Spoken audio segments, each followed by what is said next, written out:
Okay, so the crab walk is going to be used to help activate our external rotators in our hips. And the way we're going to do it, step through, start with the band wrapped around just below the knees there.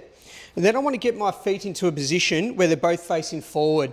The other thing I want to do is, because what's happening is the band is pulling my knees in like this. So what I want to do is I want to separate that. So I want to kind of spread the band with the knees and bring them in line with my toes. Once I'm in that position, what I want to do from here is that when I step across, I don't want my knees to just kind of falling like that. And I don't want to be pushing my feet out like this, just so I can step further. You see guys just do silly things like that when they do the crab walk. That's not what we're after. What we're after is we're trying to shift our knee and our foot across together, and that way we keep that tension on the external rotators. So to do that, we need to bring our pelvis up and towards our belly button. So keeping that nice and tight. So I've got nice, slightly bent knees, so soft knees, soft hips, but to bringing that pelvis back in towards my belly there.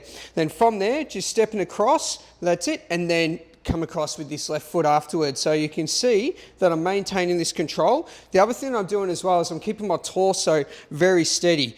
I'm not letting myself just kind of tip around and, move side to side. No. I want to be nice and steady with my torso, so that way all the activity is being worked by that knee drawing out and being worked by those external rotators in behind the hips here.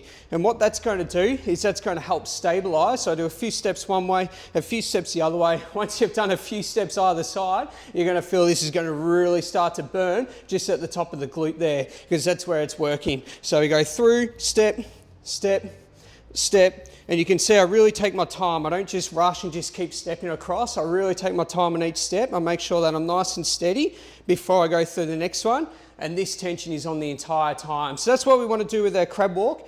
What that's going to do is that's going to help activate those muscles, which will stabilize your knees when it comes to squats and the like, and also is going to help you with getting the right muscles activated at the top of a deadlift, and that's the crab walk.